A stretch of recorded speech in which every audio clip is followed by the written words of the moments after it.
On January 6th were full of Democrat-led theatrics and loaded questions, as you'd expect.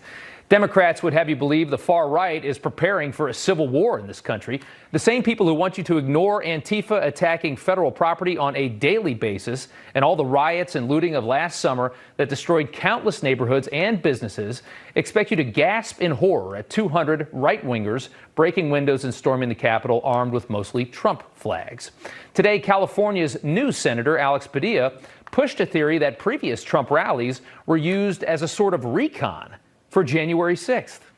Is it plausible, and I know hindsight's 2020, is it plausible that the November 14th, December 12th incidents may well have been trial runs to gain counterintelligence on how you and your partner agencies would be planning and preparing?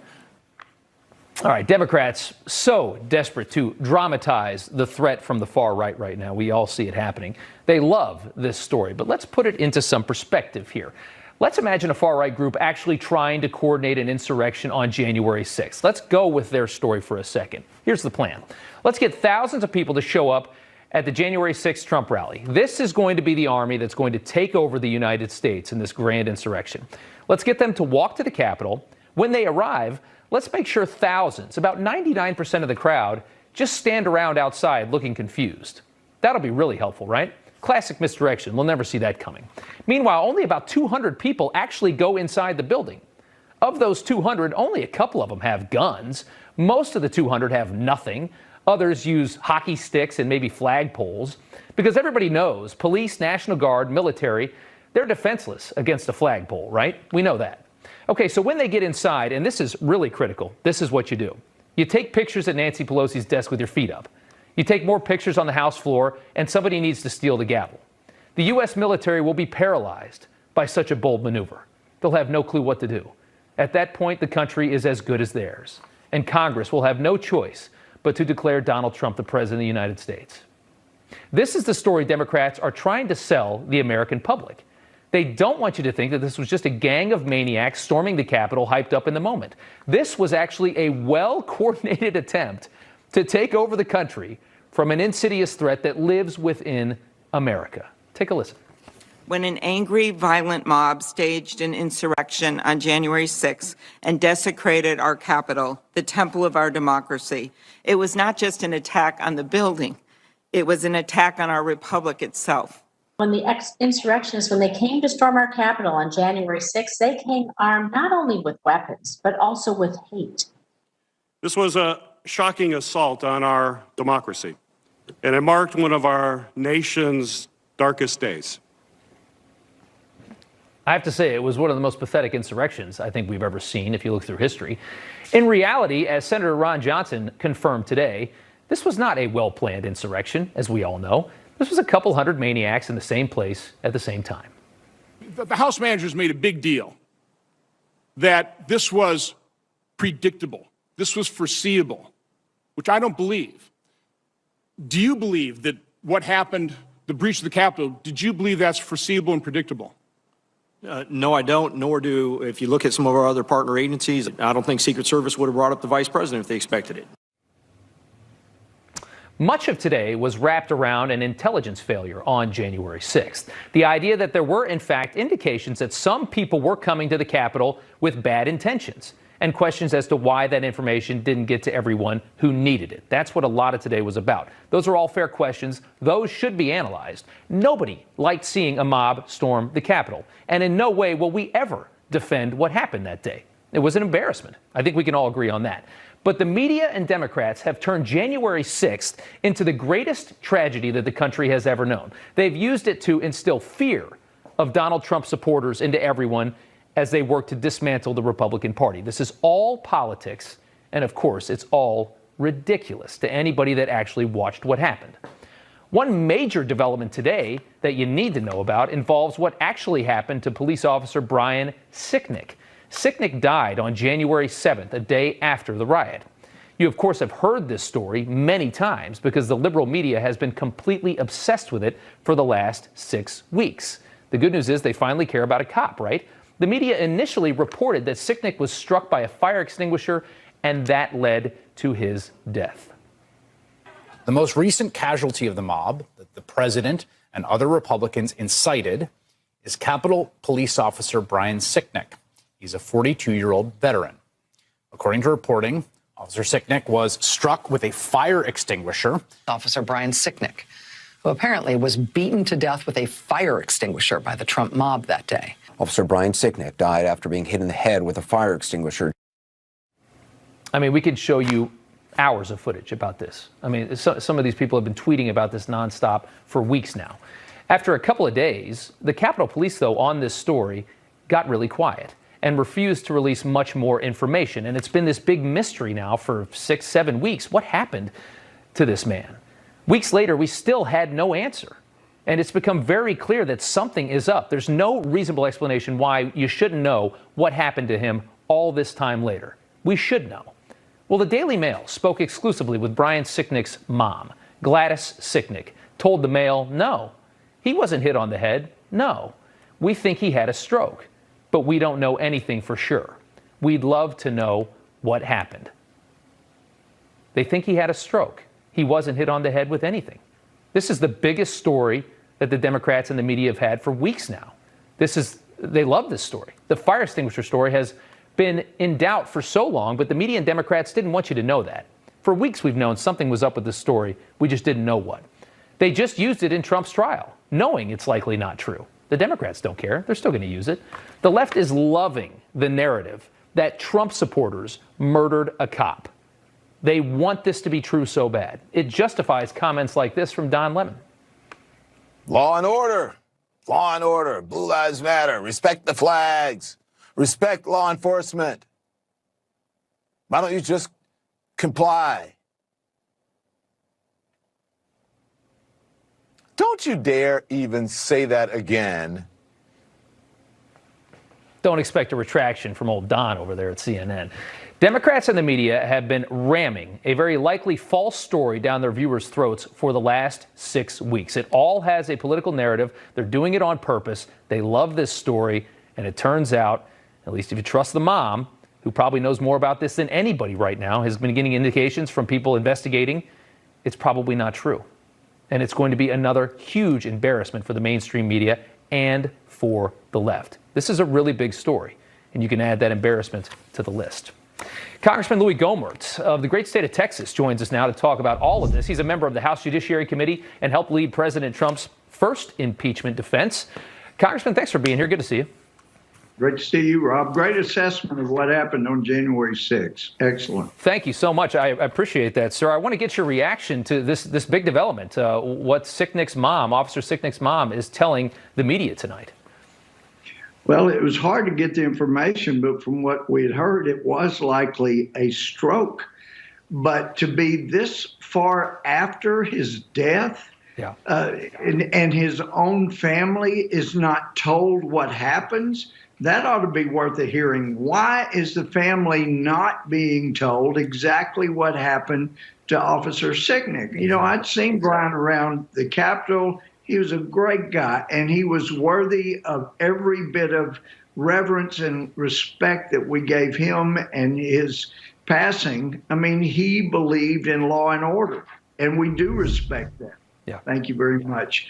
But it is important to know what killed him. It was not a fire extinguisher. So it's just tragic. The people in charge here at the Capitol are not giving answers. They're covering things up, as they've gotten really good at. Yeah. And of course, the Biden administration is not going to help us in that regard either. Yeah, I mean, it's got to be. I mean, after this long, you just have to feel like there's some kind of agenda at play here as to why this information is not out. It doesn't take this long to diagnose what killed somebody. I mean, it should have been done so much faster. I wonder what's happening. Rob, think about it, though. If we knew for sure what the cause was and it was not related to, the 200 or so that came in the Capitol, sure, then maybe we don't need two walls and razor wire. Right. When all the intel, as I understand from the current Capitol Police, the current intel is there is no reasonable threat that requires this kind of fencing It's all part of a sham, a charade to try to convince America that, gee, these conservatives are just horrendous. Right. We're not going to talk about the burning and looting and attacks on government buildings over the summer. Only January 6th. Yeah, and they need to have people like that on the right because they need to have justification for the psychos they have on the left that have been burning this country down for the last year. Right. I want to ask you about this. Nancy Pelosi has ordered a 9/11 style commission into the January 6th riots. Senator Josh Hawley today had some concerns about statements that were made by this retired General Russell Honore, who has been picked to lead the investigation. Let's take a listen. The general has said that the leadership of the Capitol Police, that'd be you, Mr. Sund, and both of you, gentlemen, the House and Senate Sergeants at Arms, he's criticized you for, and I'm quoting now, the appearance of complicity during the attack, and also said that you were potentially undertook complicit actions. Those are his words during the attack. Mr. Sund, were you complicit in this attack on January 6th? Absolutely not. So it feels like this could be a bit partisan, wouldn't you say? Well, yeah, and his quotes about Republicans being dung, to use a different word than he used. This is a guy who hates Republicans who stand up for what's right. And it's just incredible. It's another huge piece of evidence that shows the Democrat leadership is not interested in truth. They're not interested in justice. They're interested in totalitarian fascist type reign where they eliminate any opponent's ability to defend themselves, to speak any kind of opposing views. And at some point, we really do need to come together and work together. Yeah, it's a good point.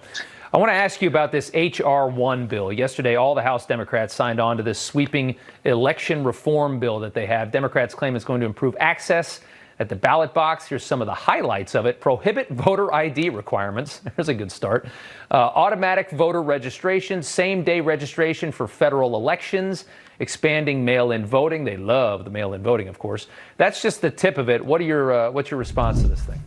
Well, and that is just the tip of it. It basically, they might as well name it, Democrats are cheating parties will be permanent majorities. Whoever can cheat the best and get the most, they're the ones that are going to be in charge. That's what this bill would allow. It's incredible. Of course, there ought to be some kind of identification to know whether a voter is the one that's actually voting or if they've already voted. This bill would prevent ever really cleaning up voting lists. It would basically, eliminate any ability to determine if somebody voting is not the person that's supposed to be voting. I mean, it's just incredible that they would put a bill together like this at a time like this when our nation is so divided that basically the bill says cheating's okay. We want to eliminate any way to stop it. We should never pass a bill like that. Right. And just to clarify, that would need 2/3 in the Senate, right, if it got through the House?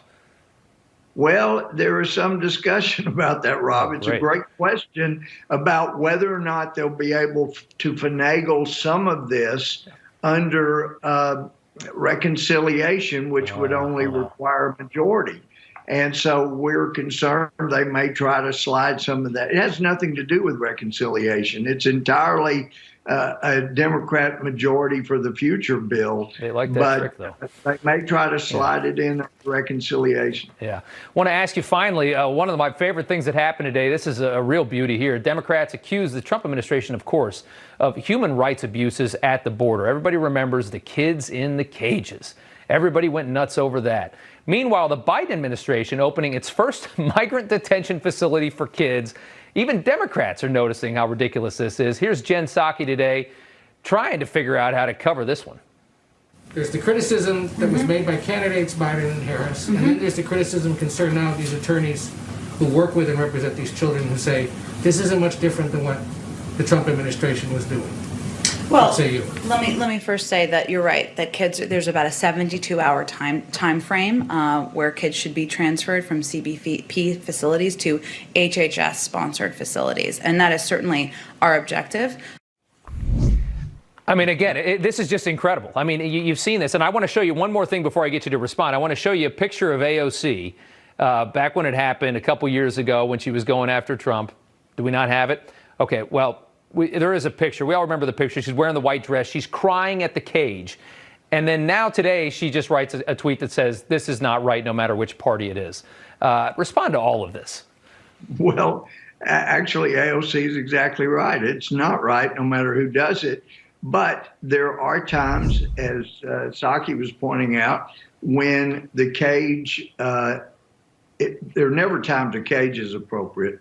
But those Obama cages that the Obama administration were putting people in, that wasn't good. It wasn't healthy. Our problem has been, and I've been down there all hours of the night and seen these young people, and, you know, you can't tell. I've seen people in line in the middle of the night, 2, 3, 4 a.m., and people are switching the kids out as to who's going to claim the kid. I'm seeing this.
While the officers are at the other end of the line.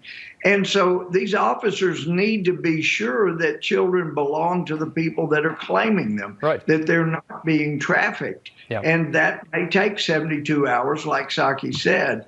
But for the as Chris Plant says, if it weren't for double standards, would have no standards at all. And that's exactly what this is. they're doing even worse than what had been done in the prior two administrations. But the only defense is that President Biden has a lot more experience at caging people because he was part of the Obama administration. Unbelievable. Just an incredible story from today. Congressman Louis Gohmert, thank you, sir, for the time. Thanks, Rob. Thanks for the great work. All right. Appreciate it. All right. Coming up, Democrats want to bail out blue states and spend millions on art museums. The latest on the COVID relief bill to be voted on Friday. We're going to talk about that. Plus, Biden face-to-face with Canada's Justin Trudeau. Welcome back. Joe Biden's the president's $1.9 trillion COVID-19 relief bill is expected to head to a full House vote later this week, probably Friday, after being approved by the House Budget Committee. But a closer look reveals it is packed with pork, as you might expect. $350 billion for state and local governments, like the one here in New York that's never been able to manage its money. $86 billion for pension plans, $129 billion for schools, $15 billion for Medicaid match, $30 billion for public transit, $500 million for arts and museums, and of course the federal hourly minimum wage increase of $15 by 2025. Joining us now to discuss how this will impact the economy and the average American is Peter Morici. He is the former chief economist for the U.S. International Trade Commission and international business professor emeritus at the University of Maryland. Peter, good to talk with you again. Nice to be with you. So what are your thoughts as you look at this $1.9 trillion? What do you think? It's a vast waste of money. I mean, some of it is useful. For example, unemployment benefits. There are people that are still out of work. Sure.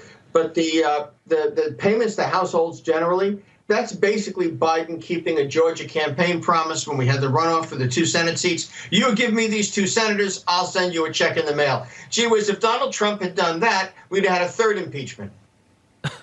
Fair enough. The Republican Study Committee released a memo today exposing what is hidden in this bill. We're going to look through it right now. Democrats, in a quote here, Democrats have been hoping the public's attention has been occupied watching a made-for-TV show trial of the former president in the Senate because they've been trying to quietly load up a $1.9 trillion budget reconciliation bill with special interest pork and other liberal goodies, detailing exactly where the money is going, including funding for Planned Parenthood, colleges and universities, partnerships, universities, I should say, that have partnerships with this Confucius Institutes, which is tough to say for me, but that's the Chinese stuff.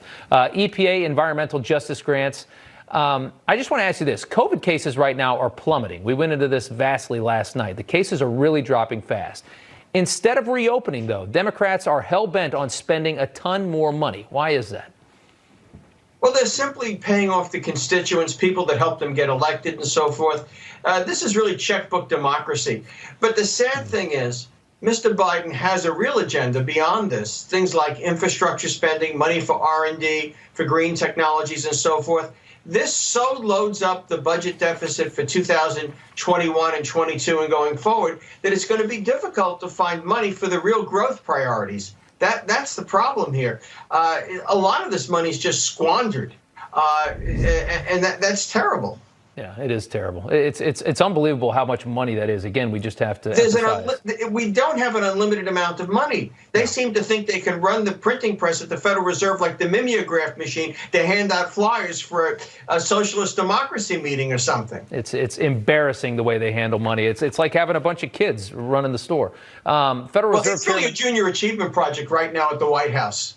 I mean, after all, they'll tell you that the minimum wage will increase employment, that you can print infinite amounts of money without inflationary consequences. And they've got it in the water cooler over at the Treasury now. Listen to Janet Yellen and Mr. Powell at the Fed. Yep. I mean, you can print $3 trillion worth of money and have no consequences for inflation. If you believe that, then go out to Yankee Stadium this May. I'll be playing shortstop at the age of 72, and Ty Cobb will be playing second base. It's good. I mean, I was Ty Cobb, huh?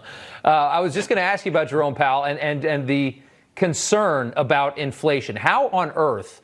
I mean, how does it work, Peter? I mean, how do they get these people that have all of this credibility in finance to just say that they're not worried about inflation? How do you keep doing this and not worry about inflation? Well, hold on a second. Credibility in finance. Mr. Powell is a lawyer. What would you think about my credibility? Or maybe Janet. You said Janet Yellen. Court? Yeah. I mean, this is absurd. He says, I'm not worried about inflation. You know, getting going into a cycle and flying out of control. We'll have a brief burst. But he doesn't explain why, how he comes to that conclusion. He just says it over and over again. It's the big lie technique. It's like listening to Nancy Pelosi on the insurrection. It's just silly. He doesn't explain why he believes that inflation will not get out of control. It's as if it's book burning. You know that? Him and Jared Bernstein back behind the West Wing are basically burning all the economics textbooks. You got a good way of putting stuff. I want to switch gears finally. One last question, though. This evening, Joe Biden, the president, virtually met with the Canadian Prime Minister Justin Trudeau. Trudeau making a bit of a backhanded comment at former President Trump. Take a listen to this. U.S. leadership has been sorely missed over the past years, and I have to say, as we're preparing the joint rollout and communique from this one, it's nice when the Americans are not pulling out all references to climate change. Why do you think Justin Trudeau is really relieved? Is it just because he didn't like the way Trump handled things, or does he think maybe they got a better position with Joe Biden in the White House? Well, this is an enduring theme with the Canadians. You're not aware of this, but I used to be in the Canadian studies business. I was the director of the program at Maine, and before that, for a U.S.-Canadian Business Committee. And they have been critical of every Republican president going back to Ronald Reagan. They thought Ronald Reagan was the worst possible idea on the planet. This is just, standard droll from them. You might as well call up the Labour Party in the United Kingdom and ask them if a Republican president is a good idea. Yeah. But think about what a wimp he is. Just what a wimp he is.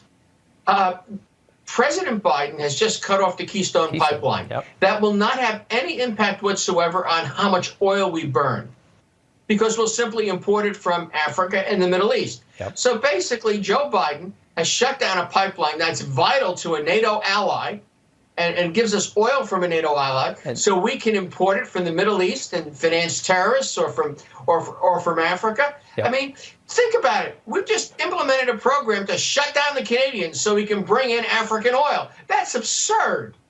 It is. And then he sings all these praises. I mean, he's supposed to be there to serve the interests of the Canadian people.